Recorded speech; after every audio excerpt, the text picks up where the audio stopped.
2025ஆம் ஆண்டு நடைபெற்ற குடிமைப்பணித் தேர்வில் தனது முதல் முயற்சியிலேயே வெற்றி பெற்று அகில இந்திய அளவில் 821ஆம் இடம் எடுத்து சாதனை படைச்சிருக்காங்க ராணிப்பேட்டை மாவட்டம் திமிரியைச் சேர்ந்த டாக்டர் நிஷாந்த் அவர்கள். டாக்டர் நிஷாந்த் அவர்கள் தனது பள்ளிப்படிப்பு வாலாஜாபேட்டையில் உள்ள வேதவல்லி வித்யாலயாவில் படித்து முடிச்சிருக்காங்க. பின்னர் 2018 நீட் தேர்வு எழுதி சென்னை மருத்துவக் கல்லூரியில் சேர்ந்து 2024 மருத்துவ பட்டம் பெற்றிருக்கிறாங்க. இவருடைய தந்தையார் திரு தியாகராஜன் அவர்கள் திமிரி நகர பஞ்சாயத்தில் ஃபிட்டரா பணிபுரிஞ்சிட்டு வராங்க. தாயார் திருமதி அனிதா அவர்கள் தனியார் கல்லூரியில் உதவி கணக்காளராக பணிபுரிஞ்சிட்டு வராங்க. குடிமைப்பணி தேர்வில் தான் வெற்றி பெற்ற அனுபவத்தையும் இளைஞர்கள் வெற்றியை எவ்வாறு அடைய முடியும் என்ற வழிமுறைகளையும் நமக்கு இங்க சொல்லியிருக்காரு. வாங்க கேட்கலாம். வணக்கம் doctor Nishanth. Geethasamy publishers YouTube channel சார்பா உங்களுக்கு வாழ்த்துக்கள். நிஷாந்த், உங்களை பத்தி சிறு குறிப்பு சொல்லுங்களேன். அனைவருக்கும் வணக்கம். என்னோட பெயர் டாக்டர் நிஷாந்த். நான் ராணிப்பேட்டை மாவட்டத்தில் திமிரி என்ற ஊர்ல இருந்து வரேன். நடைபெற்ற யூபிஎஸ்சி சிவில் சர்வீஸ் தேர்வில் நான் முதல் முயற்சியில் ஆல் இந்தியா ரேங்க் 821 எடுத்திருக்கேன். என்னோட ஸ்கூலிங்ஸ் நான் வேதவல்லி வித்யாலயா வாலாஜாபேட்டில் இருக்க என்னோட ஸ்கூலில் 10th and 12th முடிச்சு, அதுக்கப்புறம் 2018 நடந்த நீட் எக்ஸாமில் நான் கிளியர் பண்ணி மெட்ராஸ் மெடிக்கல் காலேஜில் எனக்கு எம்பிபிஎஸ் படிக்கிற வாய்ப்பு கிடைச்சது. 2024 கிராஜுவேஷன் முடிச்சதுக்கப்புறம் என்னோட ஆசையான யூபிஎஸ்சியை நான் படிக்கணும்னு சொல்லிட்டு ஆசைப்பட்டு நான் யூபிஎஸ்சி ப்ரிப்பரேஷன் ஸ்டார்ட் பண்ணி என்னோட முதல் முயற்சி நான் இப்போ இந்த ரேங்க் எடுத்திருக்கேன். நீங்க இந்த குடிமைப்பணி தேர்வு எழுதலான்னு எப்போ முடிவு பண்ணீங்க? ஆக்சுவலி பார்த்தீங்கன்னா நான் யூபிஎஸ்சின்னு ஒரு ஐஏஎஸ் ஆஃபீஸர் ஆகணுன்ற ட்ரீம் எனக்கு சின்ன வயசுலேருந்து இருந்திருக்கு. ஒரு 6th 7th ஸ்டாண்டர்ட்லேருந்தே நான் ஒரு ஐஏஎஸ் ஆஃபீஸர் ஆகணும்னு சொல்லிட்டு ஒரு ஆசை. நம்ம ஆனால் 12th முடிச்ச அப்புறம் நம்ம நீட் வந்துச்சு. நீட்லேயும் நான் அட்டன் பண்ணேன். நல்ல ஸ்கோர் எடுத்ததுனால எனக்கு ஒரு எம்பிபிஎஸ் படிக்கிற வாய்ப்பு, அதுவும் மெட்ராஸ் மெடிக்கல் காலேஜில் படிக்கிற வாய்ப்பு கிடைச்ச போது யூபிஎஸ்சியை பற்றி எனக்கு பெருசாக அவேர்னஸ் அப்போ கிடையாது. அண்ட் அதுக்கான கைடன்ஸும் எனக்கு பெருசாக தெரியாது. ஸோ நம்ம ஒரு நல்ல வாய்ப்பை தவற விட்டுறக்கூடாதுன்னு சொல்லிட்டு அதுக்கப்புறம் நம்ம ஃபேமிலி பேக்ரவுண்ட் இதெல்லாம் நம்ம ஃபேமிலியில் ஃபர்ஸ்ட் டாக்டரா படித்தா நம்ம ஃபர்ஸ்ட் டாக்டர். ஸோ இது மாதிரி நிறைய காரணங்களால் நான் சரி நம்ம இப்போதைக்கு நம்ம ஒரு ஸ்டேபிளான லைஃபுக்காக நம்ம ஒரு நல்ல மருத்துவ படிப்பு படிப்போம் அப்படின்னு சொல்லிட்டு முடிவு பண்ணி நான் எம்பிபிஎஸ் ஜாயின் பண்ணேன். எம்பிபிஎஸ் நான் 2024 கிராஜுவேஷன் முடித்தேன். ஸோ அது முடிச்சதுக்கு அப்புறம் தான் அந்த டைம்ல தான் கரெக்டாக என்னோட சீனியர் ஒருத்தர் அந்த டைம் 2024 யூபிஎஸ்சி கிளியர் பண்ணாரு. ஸோ அந்த கிளியர் பண்ண டைம்ல எனக்கு திடீர்னு ஒரு அந்த ஆசை திருப்பி ட்ரிகர் ஆச்சு. அண்ட் நம்மளோட ட்ரீமை அட்லீஸ்ட் நம்ம ஒரு ட்ரை கொடுக்கணும். பிகாஸ் ஏன்னா நம்ம அந்த ட்ரீமை நம்ம ஃபுல்ஃபில் பண்ணாமையோ இல்லை அதுக்கான முயற்சி எடுக்காம போயிட்டா கடைசி வரைக்கும் நம்ம அந்த ரிக்ரெட் லைஃப்ல இருந்துட்டே இருக்கும். நம்ம என்னதான் அச்சீவ் பண்ணாலுமே நம்மளோட ஆசையை நம்மளோட ட்ரீமை ஒரு வாட்டிக்கும் நம்ம ட்ரை பண்ணி பார்க்கலையேன்னு சொல்லிட்டு ஒரு ரிக்ரெட் இருந்திருக்கும்னு சொல்லிட்டு நான் யூபிஎஸ்சி ப்ரிப்பேர் பண்ணான்னு சொல்லிட்டு ஃபேமிலி அண்ட் ஃப்ரெண்ட்ஸ் எல்லாரும் கேட்டு டிஸ்கஸ் பண்ணி ஸோ அவங்களோட சப்போர்ட்டோட யூபிஎஸ்சி ப்ரிப்பேர் பண்ணணும்னு சொல்லிட்டு ஸ்டார்ட் பண்ணேன். ஸோ 2024 என்னோட ப்ரிப்பரேஷன் ஸ்டார்ட் பண்ணேன் சார். இந்த தேர்வுக்காக எத்தனை ஆண்டுகளா உங்களை தயார் செஞ்சீங்க? இந்த தேர்வு தவிர வேற ஏதாவது தேர்வு எழுதுனீங்களா? நான் ஆக்சுவலா என்னோட டிகிரி முடிச்சதுக்கு அப்புறம் நீட் பிஜி ஒரு வாட்டி எழுதினேன். அண்ட் ஆஃப்டர் தட் நான் யூபிஎஸ்சி ப்ரிப்பரேஷன் தான் பிளான் பண்ணதுக்கப்புறம் அதை ஃபிக்ஸ் பண்ணதுக்கப்புறம் நான் எந்த எக்ஸாம்ஸ் பெருசாக கொடுக்கல. ஸோ டிரெக்டாக நான் ஃபர்ஸ்ட் எழுதின எக்ஸாமே யூபிஎஸ்சி ப்ரிலிம்ஸ் தான். அண்ட் இந்த யூபிஎஸ்சிக்கான ப்ரிப்பரேஷனை நான் 2024 ஜூலைல ஆரம்பிச்சேன். ஸோ ஜூன்ல நான் கிராஜுவேஷன் முடிஞ்சது. So 1 month I was taking to decide என்ன பண்ணலாம், நம்ம பிஜி கண்டினியூ பண்ணலாமா இல்லை நம்ம யூபிஎஸ்சி போகலாமான்னு சொல்லிட்டு அந்த டிஸ்கஷன்ஸ் நிறைய ஃபீட்பேக்ஸ்லாம் கேட்டு இன்புட்ஸ்லாம் கேட்டுட்டு ஸோ நான் அந்த டிசிஷன் எடுக்க 1 மாதம் ஆச்சு. ஸோ ஜூலை 2024 நான் ஸ்டார்ட் பண்ணேன் ப்ரிப்பரேஷன் யூபிஎஸ்சி. நீங்க வேலை ஏதாவது பார்த்தீங்களா? வேலை பார்த்துக்கிட்டு இந்த தேர்வுக்கு உங்களை தயார்படுத்திக்கிட்டீங்களா? இல்லை, நான் எந்த வேலைக்கும் போகலை. பிகாஸ் நான் காலேஜ் முடிச்சதுக்கு அப்புறமே நான் ஃபர்ஸ்ட் அட்டெம்ப்ட்லேயே இது பண்ணதுனால எந்த வேலைக்கும் போகலை அண்ட் எதுவும் பார்க்கல வேலை. நீங்களே இந்த தேர்வுக்கு உங்களை தயார் செய்து கொண்டீர்களா இல்லை பயிற்சி நிறுவனங்களில் சேர்ந்து பயிற்சி பெற்றீர்களா? நான் பிகினிங்ல ஒரு 4 மாசம் வீட்டில் இருந்தேன். ஸோ ஆக்சுவலாக நானும் ஃபர்ஸ்ட் நம்ம ப்ரிப்பரேஷன் ஸ்டார்ட் பண்ணுற போகிறோம்னு சொன்ன உடனே பிளான் பண்ண உடனே முடிவெடுத்த உடனே நிறைய ப்ரைவேட் அகாடமிஸ்லாம் கேட்டு விசாரிச்சு பார்த்ததுல நிறைய அதுக்கு லேக்ஸில் செலவாகும். And also it will foundation கோர்ஸே கிட்டத்தட்ட 1-1.5 வருஷம் டைம் எடுக்கும். பட் எனக்கு எனக்கு என்ன தோணுச்சுன்னா நமக்கு எல்லாத்தையும் சொல்லி கொடுக்கணும்னு அவசியம் இல்லை. என்னால் நானா படிச்சு புரிஞ்சுக்குவேன், நான் கொஞ்சம் ஃபாஸ்ட் லேர்னராக இருப்பேன்னு சொல்லிட்டு எனக்கு என்னோட தாட்டு.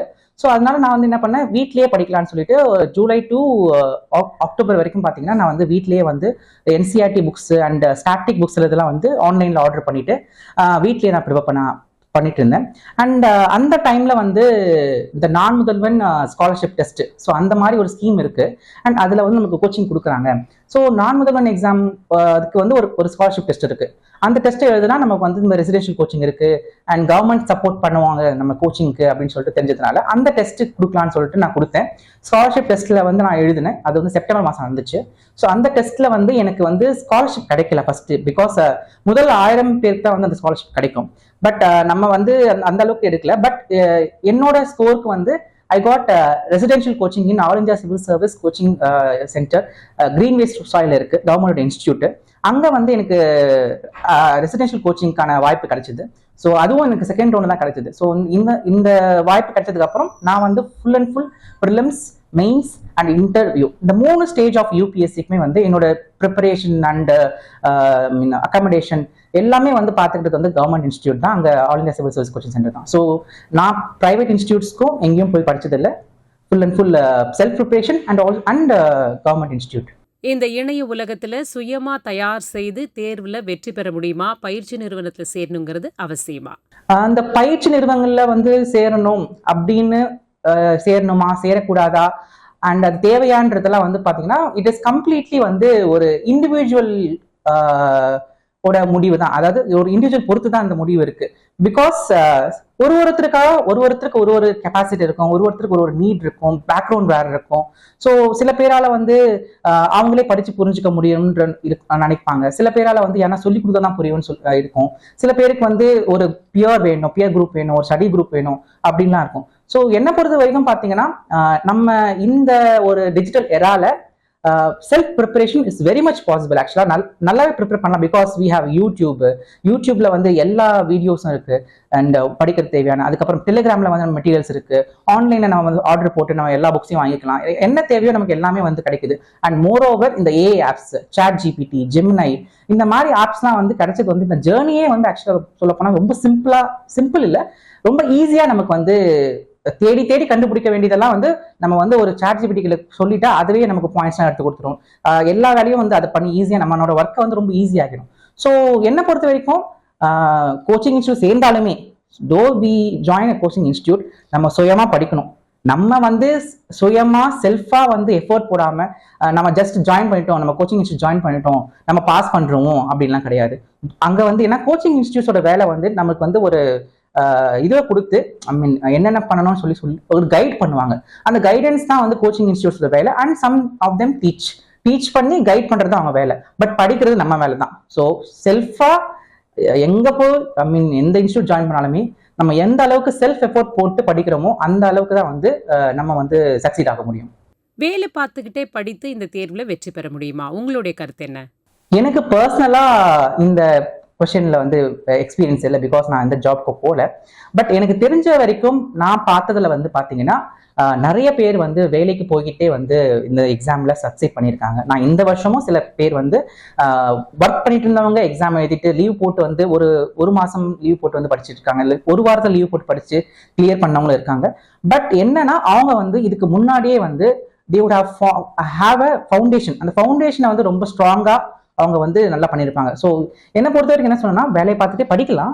பட் இந்த யூபிஎஸ்சிக்காக ஃபோக்கஸ்டா அட்லீஸ்ட் ஒரு வருஷம் வந்து அவங்க வந்து இந்த யூபிஎஸ்சி எக்ஸாமுக்காக வந்து செலவு பண்ணி அந்த ஃபவுண்டேஷனை ஸ்ட்ராங்கா போட்டுட்டு, ஸோ ஃபவுண்டேஷன் நல்லா ஸ்ட்ராங்கா ஆனதுக்கு அப்புறம் நம்ம வந்து கண்டிப்பா வந்து வேலை பார்த்துட்டே படிக்கலாம் நான் நினைக்கிறேன்.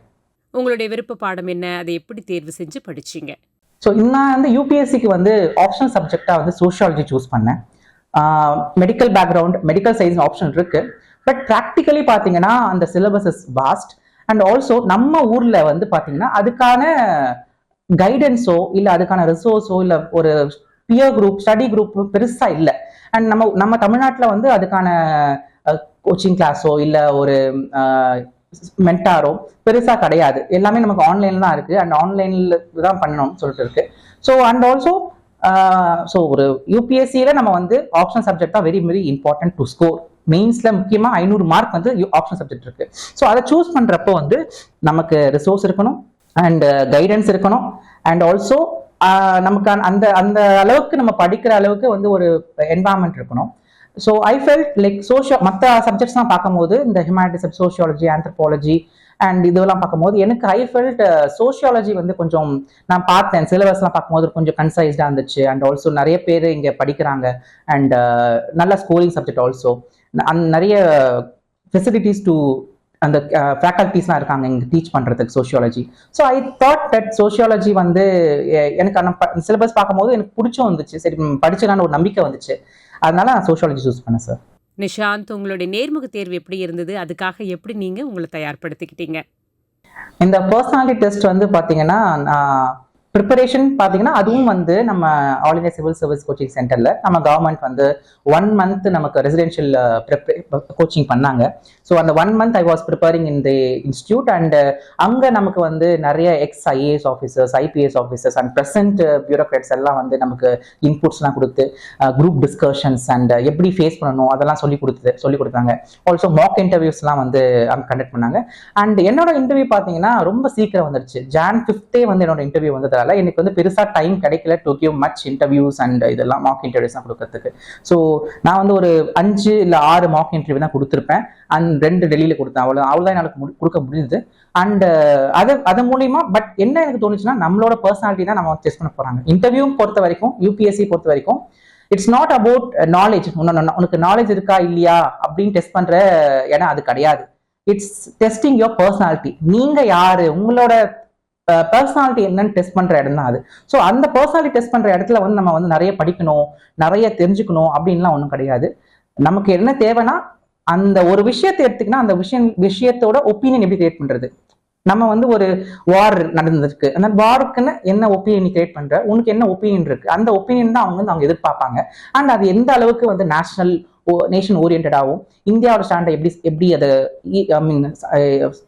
ஓரியன்டா இருக்கோ அது மாதிரி இந்த மாதிரி தான் பார்ப்பாங்க. அண்ட் என்னோட இன்டர்வியூ பார்த்தீங்கன்னா வந்து நான் ஃபர்ஸ்ட் ஆளா உள்ள போனேன்.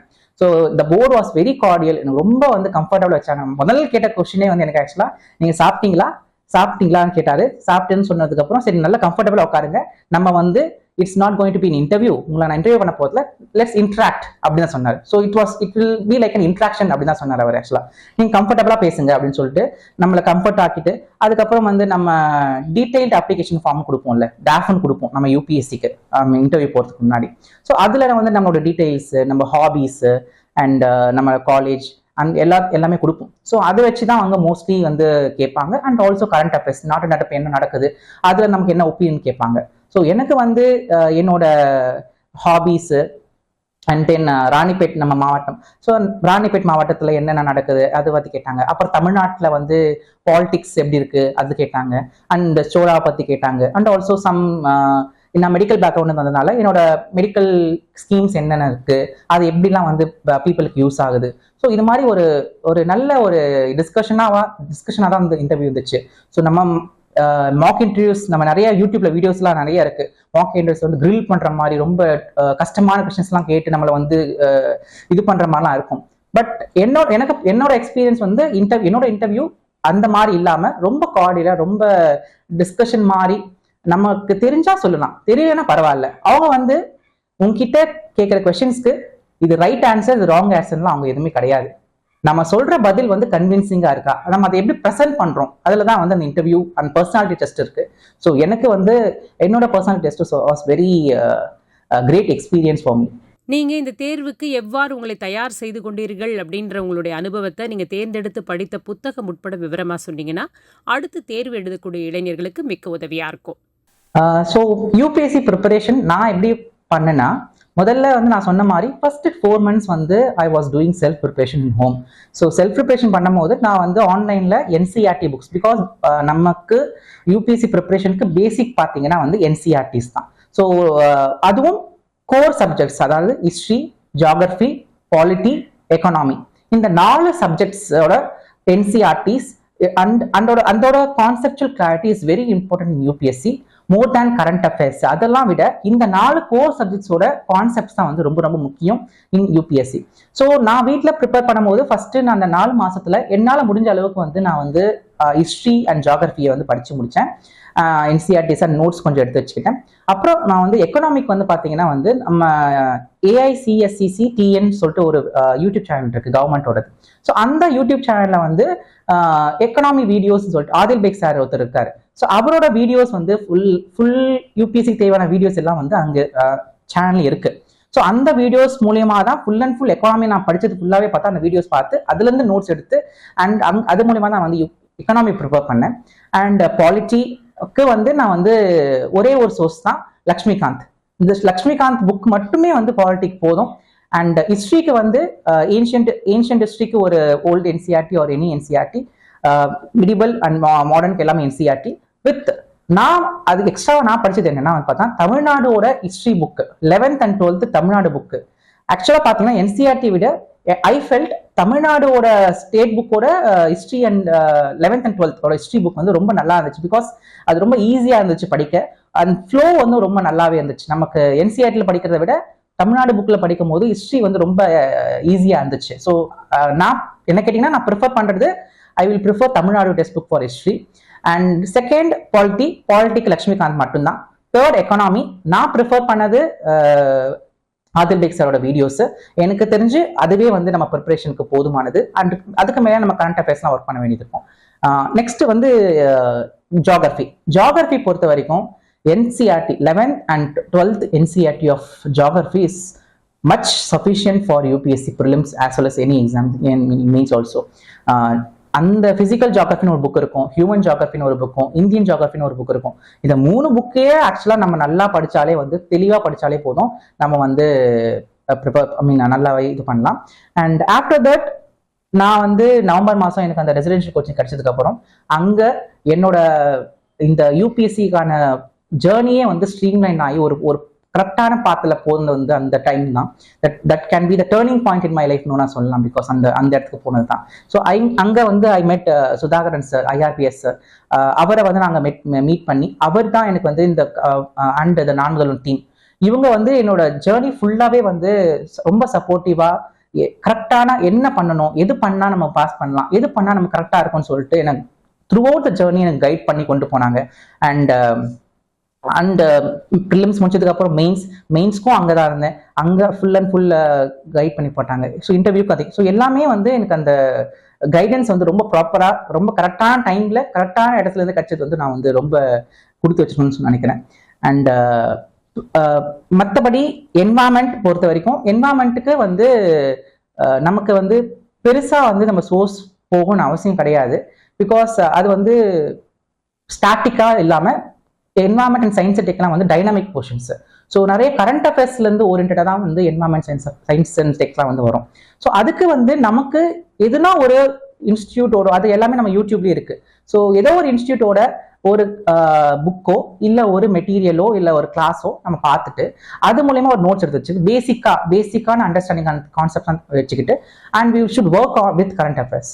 அண்ட் சிசாட் பொறுத்த வரைக்கும் பாத்தீங்கன்னா நான் ஃபீல் பண்றது என்னன்னா எல்லா கான்செப்ட்ஸும் நமக்கு தெரிஞ்சிருக்கணும்.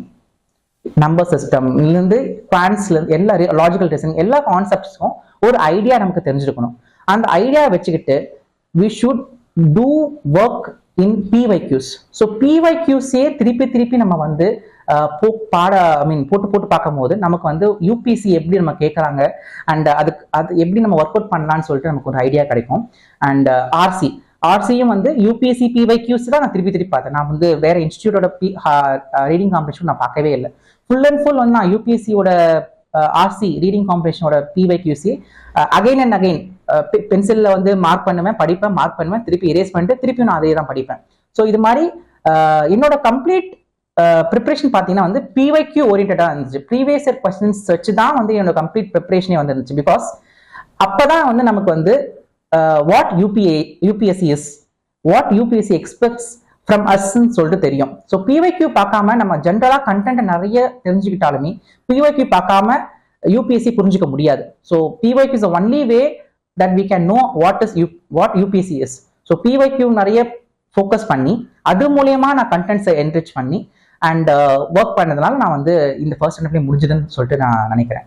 நிஷாந்த், இது உங்களது முதல் முயற்சியில கிடைத்த வெற்றி. நீங்கள் இந்த தேர்வுக்கான தயாரிப்பை எந்த வயதுல ஆரம்பிச்சீங்க? இந்த இளம் வயதுல வெற்றி அடைய நீங்கள் கடைபிடித்த உத்திகள் என்ன? ஸோ நான் சொன்ன மாதிரி நான் ஆஃப்டர் காலேஜ் தான் அதை ஸ்டார்ட் பண்ணது. பட் ஃபர்ஸ்ட் அட்டெம்ப்ட்லேயே என்னால் இதை முடிக்க முடிஞ்சது அப்படின்ற காரணம் என்னன்னு சொல்லிட்டு பார்த்தீங்கன்னா, what I feel is that நான் வந்து ப்ரையாரிட்டைஸ் பண்ணி படித்தேன். அதாவது எது தேவையோ அதை நான் வந்து முதல்ல படித்து முடித்தேன். அண்ட் அதுக்கப்புறம் தான் மற்ற கண்டென்ட்ஸ் நான் படித்தது. ஸோ அது எது தேவை, வாட் இஸ் எதை ப்ரையாரிட்டைஸ் பண்ணுறது அப்படின்னு நம்ம தெரிஞ்சுக்கிறதுக்கு எனக்கு வந்து பிஒய்க்யூஸ், ஸோ ப்ரீவியஸ் இயர் கொஸ்டின்ஸ் மூலியமா நான் வந்து யூபிஎஸ்சியோட மோஸ்ட் இம்பார்ட்டன்ட் தீம்ஸ் என்ன, இதெல்லாம் முக்கியமாக அவங்க திருப்பி திருப்பி கேட்குறாங்க. ஸோ அதெல்லாம் நம்ம ப்ரையாரிட்டைஸ் பண்ணி படிக்கணும். ஸோ என்னை பொறுத்த வரைக்கும் வந்து ஒரு புக்கை வந்து ஃப்ரண்ட் டு ஃபர்ஸ்ட் லைன்லேருந்து லாஸ்ட் லைன் வரைக்கும் படித்து முடிச்சுட்டு அண்ட் எல்லா டைமுமே திருப்பி திருப்பி ரிவைஸ் வந்து அதையே பண்ணிட்டு ஃபுல் புக்கையும் ரிவைஸ் பண்ணுறதை விட முதல்ல இது இம்பார்ட்டன்ட் தீம்ஸ், இது இம்பார்ட்டன்ட் கான்செப்ட்ஸோ அதை ஃபர்ஸ்ட் ப்ரையாரிட்டைஸ் பண்ணி படிச்சுட்டு அண்ட் தென் லீஸ்ட் இம்பார்ட்டன்ட் அது மாதிரி நம்ம வந்து ஸ்டெப் பை ஸ்டெப் படிச்சுட்டே போனால் வந்து நமக்கு வந்து ஈஸியாக இருக்கும். அண்ட் ஆல்சோ ஒரு 3 C's இருக்கு. என்னன்னா கன்சிஸ்டன்சி. ஸோ கன்சிஸ்டண்டா படிக்கணும். ஒரு நாள் படிச்சுட்டு இன்னொரு நாள் படிக்காம விட்டு அது மாதிரிலாம் இல்லாமல் கன்சிஸ்டண்டா ஒரு பிளான் போட்டு ஷெட்யூல் போட்டு அண்ட் இதுதான் நம்ம படிக்க போறோம், இந்த வாரத்துக்குள்ள இந்த இந்த சிலபஸை முடிக்கணும் அப்படின்னு ஒரு தெளிவா கன்சிஸ்டண்டா படிக்கணும். And then clarity in concepts. The clarity in concepts is very very crucial in UPSC because நம்ம வந்து எவ்வளோ படித்தாலும் கிளாரிட்டி இல்லாமல் படிக்கும் போது நம்மளால வந்து அந்த ஆன்சர் பண்ண முடியாது. ஸோ கம்மியாக படித்தாலும் ஒரு நாளைக்கு நீங்கள் வந்து ஜஸ்ட் ஒரு 3 hours தான் படிக்கிறீங்களா, 4 hours தான் படிக்கணும், அந்த 4 மணி நேரம் வந்து படிக்கிற கான்செப்டை கிளாரிட்டியாக படித்தா that will be very useful, that will be more advantage than sitting and studying for 10 years. நான் வந்து 10 மணி நேரம் தொடர்ந்து படிச்சுட்டு இருக்கேன் அப்படின்னு சொல்லிட்டு ஒண்ணுமே ஞாபகம் இல்லாமல் இருக்கிறதுக்கு 4 மணி நேரம் படிச்சாலும் நல்லா படிக்கணும். ஸோ அந்த கிளாரிட்டி இருக்கணும். அண்ட் தென் கான்ஃபிடென்ஸ் இருக்கணும், பாசிட்டிவ் மைண்ட் செட் இருக்கணும். ஸோ நம்ம பண்ணலாம், நம்ம முடியும்னு சொல்லிட்டு ஒரு கான்ஃபிடென்ட்டா போய் எக்ஸாம் அப்ரோச் பண்ணணும். பிகாஸ் நான் நிறைய பேர் பார்த்துருக்கேன், மார்க் டெஸ்ட்லயும் சூப்பரா மார்க் எடுப்பாங்க, பட் ப்ரிலிம்ஸ்ல போயிட்டு அவங்களால ப்ளே பண்ண முடியாது. பிகாஸ் அங்கே போய் ஒரு பதட்டம் வந்துடும், நம்மளால முடியுமோ முடியாதான்னு சொல்லிட்டு ஒரு டவுட் வந்துடும். செல்ஃப் டவுட்டே இல்லாமல் கான்ஃபிடென்ட்டா போய் பண்ணணும். அண்ட் தென் படிக்கும் போது ஒரு 3 hour யூஸ் பண்ணணும். என்னன்னா ஃபர்ஸ்ட் ரீட், தென் ரீகால், அதுக்கப்புறம் ரிவைஸ். ஃபர்ஸ்ட் நம்ம படிக்கணும், படிச்சு முடிச்சுட்டு கொஞ்ச நேரம் ஒரு 2 hours படிக்கிறோமா, ஒரு நெக்ஸ்ட் 10 minutes என்ன பண்ணுங்க, மூடி வச்சுட்டு ரீகால் பண்ணுங்க. வாட் அண்ட் ஆல் நமக்கு வந்து ஞாபகம் இருக்கு, என்னன்னா நமக்கு ஞாபகம் இருக்கு, என்ன படிச்சோன்னு சொல்லிட்டு ரீகால் பண்ணணும். அதே மாதிரி நெக்ஸ்ட் நம்ம ரிவைஸ் பண்ண போறோம், அடுத்த நாள் வந்து நம்ம ரிவைஸ் பண்ண போறோம். இல்ல நம்ம ரிவைஸ் பண்ற டைம்ல எடுத்த உடனே வந்து போய் புக்கை பார்க்காம நோட்ஸை பார்க்காம அந்த ரிவைஸ் பண்றதுக்கு முன்னாடியும் first close your eyes and உங்க மைண்ட்லயே வந்து ரீகால் பண்ணுங்க, என்ன ஞாபகம் இருக்கு. கண்டிப்பா வந்து 100% ஞாபகம் இருக்காது, பட் ஏதோ சம்திங்ஸ் நம்ம படிச்சதுல எதெல்லாம் நமக்கு ஞாபகம் இருக்குன்னு சொல்லிட்டு நம்ம வந்து ஃபர்ஸ்ட் ரீகால் பண்ணணும். ஸோ இந்த ரீகால் பண்ணி ரிவைஸ் பண்ணணும். இந்த revision is very important in UPSC. Revision எவ்வளோக்கு நல்லா பண்றோமோ அந்த அளவுக்கு வந்து நம்ம வந்து ஸ்ட்ராங்கா வந்து நம்ம கான்செப்ட்ஸ் வந்து இருக்கலாம். அண்ட் முக்கியமான பாயிண்ட் என்னன்னா, நிறைய ரிசோர்சஸ் போகக்கூடாது. Keep your resources very limited. NCERTs and ஒரு சப்ஜெக்ட்டுக்கும் ஒரே ஒரு ஸ்டாட்டிக் புக்கு, அவ்வளவுதான். இதுக்கு மேல வந்து நம்ம ரிசோர்ஸை நம்ம நிறைய தேடி போக வந்து பாத்தீங்கன்னா நம்ம தேடல்லே போயிடும். நம்ம வந்து இந்த எக்ஸாம் வந்து பாத்தீங்கன்னா வந்து நம்ம வந்து நிறைய பேர் நினைச்சுக்கிறாங்க நம்ம எல்லாத்தையும் தெரிஞ்சுக்கணும், எல்லாத்தையும் படிக்கணும் அப்படின்னு வந்து நம்ம வந்து ஒரு மாஸ்டர்ஸ் பிஹெச்டி பண்ற அளவுக்கு படிக்கிறாங்க. பட் அந்த அளவுக்கு இந்த எக்ஸாம் தேவையில்லை. இந்த எக்ஸாமோட சிலபஸ் ரெக்யர்மெண்ட்லேயே வந்து பாத்தீங்கன்னா UG level or PG level தான் இருக்கும். ஸோ ஆனால் வந்து மாஸ்டர்ஸ் பிஹெச்டி பண்ற லெவலுக்கு நிறைய பேர் வந்து ரிசர்ச் பண்ணி அவ்வளோ டீப்பா போய் படிப்பாங்க. பட் அந்த அளவுக்கு படிக்காம என்ன தேவையோ அதை மட்டும் படிக்கணும். அண்ட் அதுக்கு தேவையான ஒரே ரிசோர்ஸ், ஒரே புக்கை நம்ம 4 வாட்டி படிக்கணும். 4 புக்கை ஒரு வாட்டி படிக்கிறதுக்கு பதிலாக ஒரே புக்கை 4 வாட்டி 5 வாட்டி திருப்பி பார்க்கும் போது நமக்கே தெரியாம போட்டோகிராஃபிக்கா வந்து மெமரி வந்து சேவ் ஆகிடும். ஸோ நமக்கே அந்த கான்செப்ட் வந்து நம்ம அண்டர்லைன் பண்ணி பார்ப்போம், ஹைலைட் பண்ணுவோம். ஸோ இது மூலியமா வந்து நமக்கு வந்து ஈஸியா வந்து நமக்கு இந்த கான்செப்ட் வந்து ஒரு ஹோல்டு கிடைக்கும். ஸோ நான் எல்லாருக்கும் சொல்றது என்னன்னா, தயவு செஞ்சு நிறைய ரிசோர்ஸ் பின்னாடி போகாதீங்க. கண்டிப்பா ஒரு பயம் வரும், ஃபோமோ வரும், மிஸ் பண்றோமோ, அந்த புக்ல இருக்கு, இது இந்த புக்ல இருக்குன்னு சொல்லுவாங்க. But don't go for every book. போகாதீங்க. Stick to one book. NCERTs படிங்க, எதுனா ஒரு புக்கை வந்து படிங்க. உங்க கிளாஸ் நோட்ஸ் இருந்துச்சுன்னா அந்த நோட்ஸை ஒழுங்கு ரிவைஸ் பண்ணுங்க. The revision of what you have already is very important. Don't go behind many sources. வருங்கால தலைமுறைக்கும் போட்டித் தேர்வு, முக்கியமா குடிமைப்பணி தேர்வை எழுத நினைக்கக்கூடிய இளைஞர்களுக்கு உங்கள் தகவல் என்ன? ஸோ என்னோட சஜஷன் என்னன்னு சொல்ல பார்த்தீங்கன்னா, யூபிஎஸ்சி வந்து it is an uncertain exam. அது நமக்கு தெரிஞ்சது தான். பிகாஸ் இது இவ்வளோ பேர் ட்ரை பண்ணுறாங்க அண்ட் எப்போ நமக்கு கிடைக்கும்னு தெரியாது. ஸோ நான் வந்து அதாவது இப்போ யூபிஎஸ்சி படிக்கணும்னு நினைக்கிறவங்களுக்கு என்ன சொல்கிறேன்னா, ஃபஸ்ட்டு நீங்கள் வந்து ஒரு டிகிரி பண்ணுறீங்க, காலேஜ் படிக்கிறீங்கன்னா, பண்ணுறீங்கன்னா ஹாவ் ஒரு குட் டிகிரி, நல்ல டிகிரி பண்ணுங்க, that has a scope for employment. Because இங்கே plan B is very very important. Suppose இது கிடைக்கலன்னா நமக்கு பிளான் பி எப்பவுமே இருக்கணும். So always have a good plan B. Plan B அதாவது சில பேர் சொல்லுவாங்க plan B is to make the plan A work அப்படின்லாம். பட் ப்ராக்டிக்கலி பார்த்தீங்கன்னா அது வந்து சாத்தியம் ரொம்ப கம்மி தான். ஸோ ஒரு பிளான் பி எப்பவுமே கையில் வச்சுக்கோங்க. அதை வச்சுக்கிட்டு யூபிஎஸ்சி ப்ரிப்பரேஷன் ஸ்டார்ட் பண்ணுறதோ இல்லை யூபிஎஸ்சி ப்ரிப்பரேஷன் இறங்குறதுக்கோ முடிவு பண்ணுங்க. அண்ட் ஆல்சோ இந்த journey is a highly demanding journey. ஃபிசிக்கலாகவும் சரி, மென்டலாகவும் சரி, எமோஷ்னலி சரி, ஃபினான்ஷியலி சரி. இது வந்து எப்போ முடியும்னு தெரியாது. ஸோ வந்து ரொம்ப டிமாண்டிங், ரொம்ப நம்மளை வந்து ஸ்ட்ரெஸ்ஃபுல்லாக கொண்டு போகும். செல்ஃப் டவுட்ஸ் நிறைய வரும், நிறைய ப்ராப்ளம்ஸ் வரும், நிறைய சாக்ரிஃபைசஸ் தேவைப்படும். ஸோ இதுக்கெல்லாம் வந்து நம்ம வந்து மைண்டை வந்து ப்ரிப்பேர் பண்ணி வச்சுக்கணும். So mental resilience and mental stability is very very important in this journey. So ஒரு பாசிட்டிவ் மைண்ட் செட்டோட, ரெசிலியன்ட் மைண்ட் செட்டோட அந்த யூபிசி ஜேர்னியை வந்து நீங்கள் ஸ்டார்ட் பண்ணணும். அண்ட் ஆல்சோ இந்த ஜேர்னி பார்த்தீங்கன்னா நிறைய பேர் வந்து